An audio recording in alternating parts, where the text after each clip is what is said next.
¿Qué tal? Mi nombre es Héctor de León y en este video vamos a ver el concepto de inmutabilidad. Un concepto que viene desde muy atrás. La inmutabilidad prácticamente es cuando tienes una entidad cualquiera, que no puede modificarse. Esto viene desde física, matemática, lo vemos en las fórmulas, tenemos constantes. Esas constantes en las fórmulas son inmutables. En la programación, este concepto entra en la programación funcional, ya que por la naturaleza de la programación funcional, los elementos, las estructuras de datos deben ser inmutables. ¿Por qué? En la programación funcional todo funciona por medio de funciones redundantemente. Las funciones puras. La función pura tiene dos cualidades. La primera es que si tú metes un valor A y un valor B y obtienes C, siempre debe regresarte. Si vuelves a meter A y B, debe regresarte C. Pero la segunda cualidad tiene que ver un poco con la inmutabilidad. Una función pura no debe tener efectos colaterales. Es decir, que si recibimos un objeto de fuera, este objeto, si se retorna con un cambio, debe ser un nuevo objeto sin modificar al primero. Es así como protegemos información que viene de fuera. La función pura es un universo, el cual lo que pasa ahí se queda. Y si hay un cambio, nos entrega un clon, el cual tiene la modificación, pero no altera al que ha ingresado en un inicio. Entonces, como la programación funcional tiene estas prácticas, la inmutabilidad naturalmente está ahí.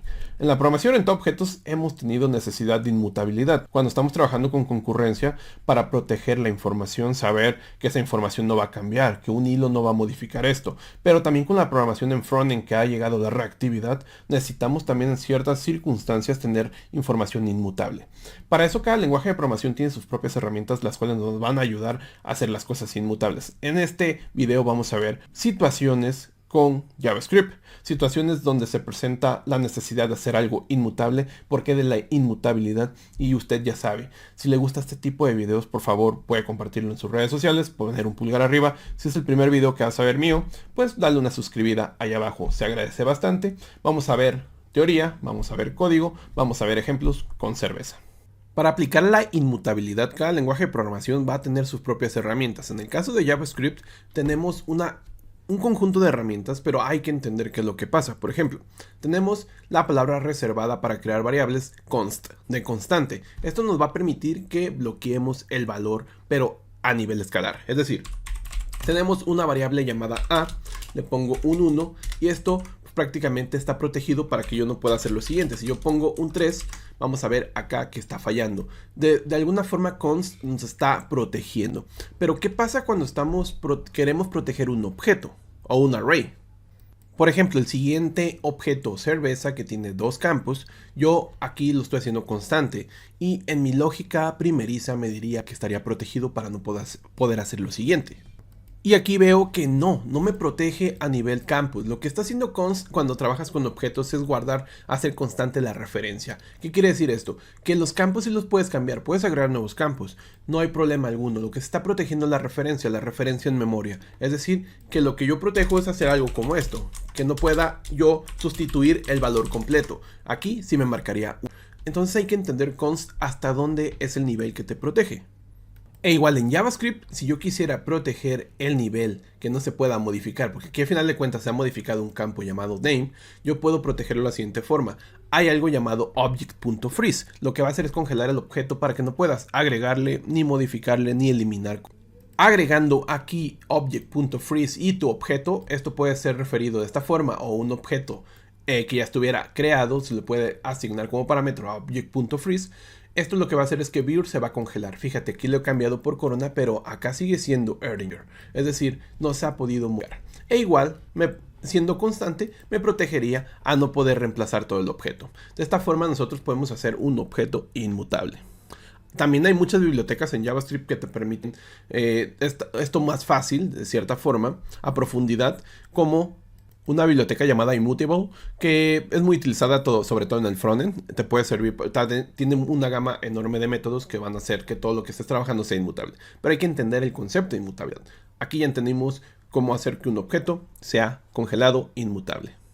Hay ciertos conceptos que van de la mano de la inmutabilidad, que es el paso de referencia. En los objetos, cuando tú los asignas, se pasa la referencia, más no se crea un nuevo valor. Es decir, si yo hago aquí un nuevo objeto, el cual estoy asignando beer, y este nuevo objeto le voy a modificar el alcohol, de esta manera, vamos a ponerlo aquí abajo, esto está haciendo no está haciendo un clon, lo que está haciendo es asignación de referencia, es decir, asignándole dónde está guardado el objeto, también está guardado aquí.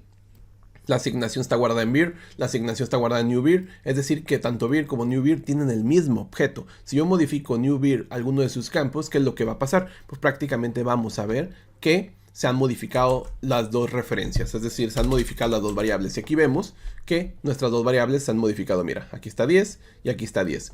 Aquí están estas dos variables impresas y es el mismo objeto. Ese es un error muy común en las personas que están comenzando a programar, que de esta forma vas a clonar. Y no se clona de esa forma. ¿Cómo se puede clonar un objeto? Para eso vamos a hacer uso de otra herramienta de JavaScript llamada spread, porque tenemos un objeto que es inmutable pero queremos clonarlo. ¿Cómo lo podemos hacer? Pues en lugar de hacer la asignación así, vamos a utilizar el operador spread, que son los 3 puntos, y de esta manera nosotros lo que vamos a hacer es, ahora sí, clonarlo. Mira, una vez que lo hemos clonado, yo modifico el alcohol, vamos con console.log para no confundirnos, modifico el alcohol y vemos que un objeto va a tener un 10 en el modificado y el otro objeto, el original, sigue tal cual estaba. De esta manera nosotros podemos clonar un objeto de manera muy simple, pero hay un problema con este operador. Hay una forma nueva en JavaScript que te permite clonar a profundidad. Es decir, cuando tienes objetos que tienen más niveles, este operador te podría dar algunos problemas. Pero tenemos un nuevo operador que aquí no lo vamos a ver, que prácticamente es nuevo, que se llama, que en sí es un método agregado recientemente llamado structureClone. Y fíjate que aquí nos ha clonado el objeto y hemos visto el mismo resultado. Esto ya es más seguro para clonar a objetos mucho más grandes, más profundos, más objetos dentro de objetos, arrays, etc. Pero si no, pues nos basta con el operador spread, tal cual, así, sencillo. Esto ya nos crea un clon. Acabamos de ver un conjunto de herramientas en JavaScript que nos ayudan a hacer inmutabilidad en variables, pero también hay que ver un poco de lo que representa los métodos o funciones puras. Una función pura pues, prácticamente tiene la cualidad de no alterar su exterior, elementos externos que estén a ella, y también tiene la otra cualidad de que si recibe tanto A y B y te regresa C, siempre va a ser así. No vas a tener una sorpresa que un día te va a regresar D cuando estés mandando los mismos parámetros. Una función pura es tal cual, es algo como lo siguiente.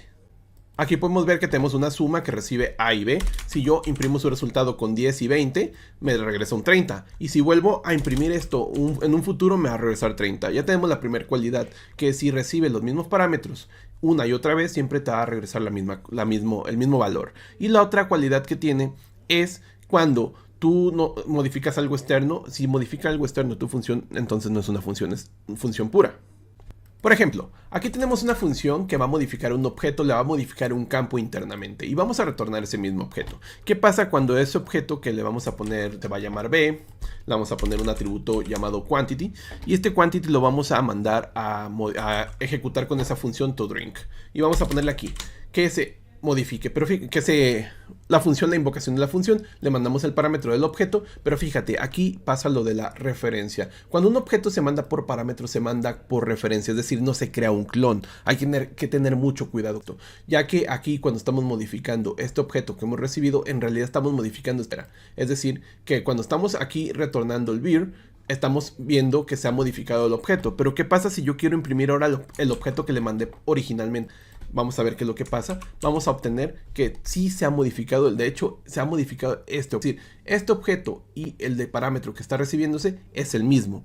Esto hay que tener mucho cuidado. Aquí vamos a ver el concepto de cómo los métodos pueden ser inmutables. Nosotros cambiamos este método de la siguiente manera para hacerlo inmutable, haciendo un clon. Haciendo un clon internamente de ese objeto. Fíjate, aquí estamos creando un clon. Vamos a modificar el atributo que es el quantity. Y vamos a retornar el nuevo objeto, es decir, vamos a retornar el clon y el objeto original lo vamos a dejar tal cual. Y aquí podemos ver que aquí ahora sí los objetos son diferentes. El de afuera, que está aquí abajo, sigue teniendo su valor 10 que tiene aquí inicialmente y el de adentro pues tiene su valor 9 que lo estamos retornando aquí. De esta manera nosotros podemos hacer métodos inmutables. Esto es súper importante ya que hay muchos métodos en bibliotecas que existen ya en JavaScript que son mutables o inmutables y hay que entender cuáles son mutables e inmutables para evitar problemas. Por ejemplo, en los arrays. Los arrays es algo que utilizamos bastante en la programación. Vamos a tener aquí un array de números. Este array de números, pues ahí está nuestro array, es una constante. Pero aquí vamos a imprimirlo aquí después de esto para ver el resultado. Y yo voy a ponerle un elemento extra. Bien, vamos a ponerle aquí un método llamado push. Vamos a ponerle el 10. Y vemos que el array se ha modificado.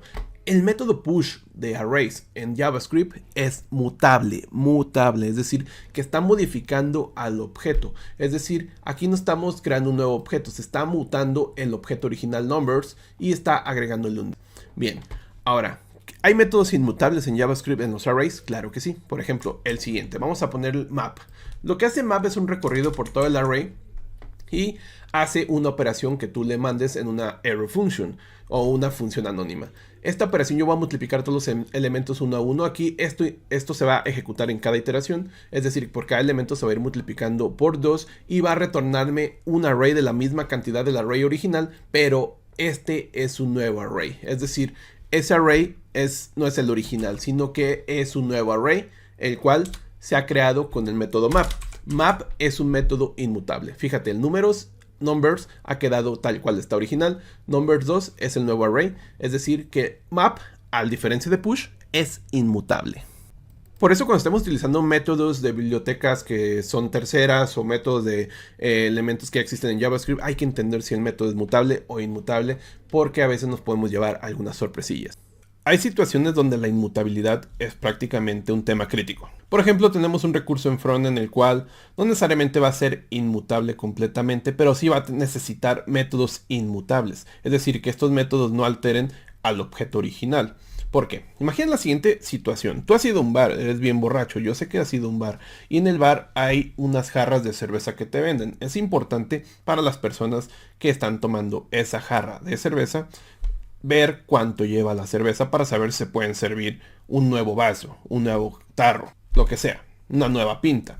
Pero, ¿qué pasaría si el dueño del bar es bien mañoso y tiene la posibilidad de modificar mágicamente la cantidad que está en el barril? Y de repente cuando te quieras servir, tú habías visto que había cerveza todavía en el barril, te quieres servir y de repente ya no hay y dices, ¿qué pasó aquí? Esas situaciones se pueden presentar en el frontend o también en el backend o en la programación general. Esa situación es cuando tienes un recurso y tú ese recurso no lo has protegido, es decir, tienes acceso a cierto estado de ese recurso, pero no lo has protegido a que sea inmutable sus métodos. ¿Qué pasaría si tú regresas a alguno de sus estados y alguna entidad que esté modificando ese estado lo modifica y para todos los demás elementos ya no hay coherencia? Vamos a hacer un ejemplo con código y te va a quedar clarísimo. Vamos a hacerlo con cervezas, vamos a hacerlo con el patrón de diseño observador, así que vas a aprender aparte patrones de diseño por si no lo sabías. Y pues nada, vamos ahora sí al codiguillo de esa parte. Ahora, viendo la situación anterior en la cual tenemos un recurso el cual va a ser compartido, en la programación reactiva, la programación de frontend, cuando estás utilizando Angular, React, Vue, todas esas cositas extrañas, tenemos algo llamado reactividad, y algo base o prácticamente algo parte de la reactividad es poder observar un objeto, y este objeto, siendo el barril de cerveza, va a ser observado por unos borrachones, y nosotros podemos aquí utilizar el patrón de diseño observador, que prácticamente es observar un cambio de estado en un objeto, y cuando este cambio de estado se realice, los observadores van a tener noción de ese cambio. Y bien sencillo, si quieres saber más sobre este patrón, te voy a dejar acá un video completo a detalle sobre este patrón de diseño. Bien, ahí va a estar arriba. Ahora vamos aquí a replicar, vamos a crear una clase, la cual va a ser el barril y va a tener un conjunto de observadores. A partir de las nuevas versiones de JavaScript, ya podemos utilizar este campo, el hash. Esto lo que indica es que es una propiedad privada, es decir, no puedo acceder a ella exterior. Bien, aquí vamos ahora a suscribirnos. Vamos a hacer lo siguiente, vamos a crear un método que haga la suscripción, que simplemente va a agregarle en los observadores con método push en este array. Bien, ya teníamos esta parte. Ahora lo que sigue, vamos a crear una clase de observadores, la cual va a tener simplemente lo siguiente. Vamos a tener nuestra clase, la cual va a tener un constructor para recibir un nombre, para identificar cómo se llama el borracho, y vamos a tener un método refresh que se va a invocar cuando pase un cambio a lo que estamos observando. Esto solamente nos interesa la cantidad que hay de cerveza, y aquí podemos ver que tenemos un mensaje simplemente: el borracho ve que queda tanta cerveza en el barril, y ya está, es lo que nos interesa, saber cuánta cerveza queda en el barril. Ahora, para cumplir con el patrón observador, nos queda notificar a todos los observadores cuando exista un cambio de estado. Y esto vamos a crear un método llamado notify, que va a tener prácticamente la forma de notificarle a todos los observadores que tenemos con un for each, y esto lo van a notificar enviándole algo de data. Esa data ahorita la vamos a ver. Aquí le he puesto sum, nada más para cubrir este dato de quantity. Ahora, Teniendo este apartado vamos a tener nosotros un campo llamado cerveza, que es la cerveza lo que tienes tú en tu barril. Bien, entonces aquí teniendo la cerveza vamos a hacer lo siguiente, vamos a llenarla. ¿Y cómo la vamos a llenar? Pues recibiendo el nombre de nuestra cerveza que vamos a llenarla y la cantidad de esta. Aquí vamos a crear ese objeto, ahí le estamos agregando los elementos y aquí vamos a notificarle por medio del notify a todos los observadores cuánta cantidad de cerveza existe.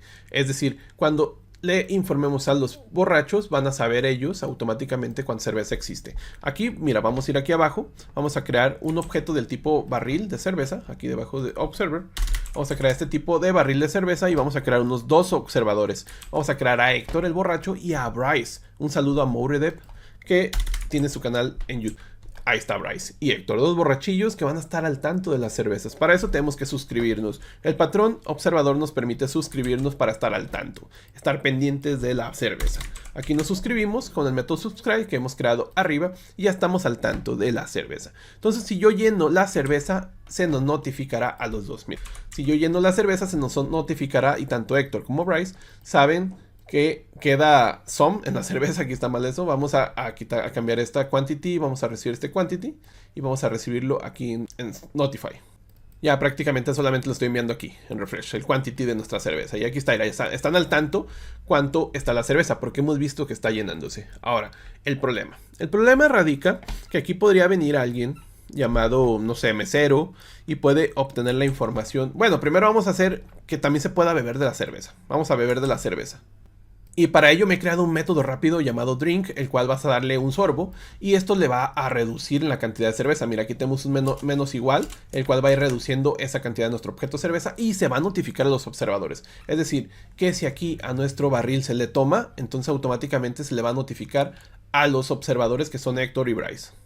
Es decir, que si yo tomo 10 de la cerveza, vamos a ser notificados. Mira, están notificándose que ya ahora son 90, ¿no? Pero aquí puede llegar el dueño mañosón que te puede bajar la cerveza mágicamente porque no estamos protegiéndola, haciéndola con métodos inmutables. Es decir, nosotros podríamos obtener la propiedad cerveza, porque fíjate que la propiedad cerveza está pública, es decir, podemos acceder a ella.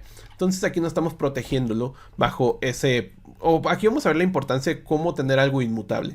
Vamos a obtener la cerveza de la siguiente forma, prácticamente haciendo acceso a ese campo. Y nosotros aquí podemos hacer lo siguiente, por ejemplo, podríamos reducir su cantidad automáticamente a 0, es decir, puede desaparecer la cerveza mágicamente. Entonces la siguiente vez que alguien le tome, ¿qué es lo que va a pasar? Que de repente ya pasó a datos irreales, inconsistentes, una incoherencia, es decir, de 90 pasamos a menos 10. ¿Por qué? Porque no hicimos un método inmutable que esté protegiendo la cerveza. Son los problemas que nos podemos enfrentar a que recursos que no están aptos a modificar nuestra cerveza, por ejemplo, puede ser un mesero, un dueño, modifica la cerveza a 0 y tú mágicamente quieres ir a tomarle y te das cuenta que está menos 10, es decir, sales debiendo. Eso está mal. ¿Cómo protegemos esto? Pues prácticamente primero tenemos que hacer que nuestro campo cerveza sea privado, ¿no? Vamos aquí a hacerlo privado. Lo segundo, vamos a crear un método, así ya no podemos acceder, fíjate, ya no podemos acceder al objeto cerveza. Pero también tendríamos que protegerlo aquí en este dis. Vamos a ponerle que va a ser a uso del beer que tenemos como privado aquí arriba. Y vamos a hacer también uso más donde estemos accediendo a beer aquí. Y también en este apartado donde notificamos. Aquí vamos a poner el simbolito de hash. Ahora, si te fijas, ya no podemos acceder a quantity. Nos está marcando un error. Y tampoco podremos desaparecer la cerveza. Porque también, si no fuera privado, podremos hacer esto y desaparecer la cerveza. Pero fíjate, aquí ya no hay incoherencia. Sigue pasando. De 90 se pasó a 80. Ya no tenemos ese menos 10. Bien, ya protegiéndolo, a lo mejor ahora es útil saber la información, pero de manera protegida e inmutable. Para eso vamos a hacer un método el cual nos regrese un clon de ese objeto, para de esta forma nosotros no obtener la capacidad de modificarlo. Por ejemplo, si hacemos aquí un método que nos regrese el objeto cerveza, pero lo regresamos sin protegerlo a la inmutabilidad, es decir, lo estamos aquí regresando el mismo, estamos regresando la referencia, a pesar de que es privado, estamos regresando su referencia. Entonces esto nos ocasiona el mismo problema. Podemos hacer lo siguiente, vir es igual a null, y vamos a ver lo siguiente, que si modificamos el quantity de esa cerveza nos va a tener la misma incoherencia. ¿Esto cómo se resuelve? Pues creando un clon un clon haciendo caso a la inmutabilidad. Es decir, en lugar de estar en este return, hacen lo siguiente: con el operador spread, crear un clon. Y fíjate, aquí ya no importa si lo modifican. De esta manera es importante entender que los recursos se pueden proteger con la inmutabilidad de esta forma, para que cuando tengas un recurso que solamente tenga el poder de verificar la información, en este caso un mesero o el dueño del bar, si modifica ese recurso, no altere al recurso crítico, es decir, al barril de cerveza. Y ahora, si usted ha llegado hasta aquí, quiero agradecerles. Si le gustó este contenido y cree que es valioso compartirlo, hágalo. El contenido es gratuito. Hay mucho trabajo detrás de cada video. Un pulgar arriba también se agradece bastante. Ya saben que en diciembre YouTube no los cambia por cosas y yo siempre los cambio por champú. Así que se agradece un pulgar arriba. Si es nuevo por aquí y le ha gustado mis videos, puede darle el botoncillo suscribir. Mi nombre es Héctor de León. Tengo unos cursos de patrones de diseño que están siempre a un precio accesible. Está en el primer comentario. Y pues nada, adiós.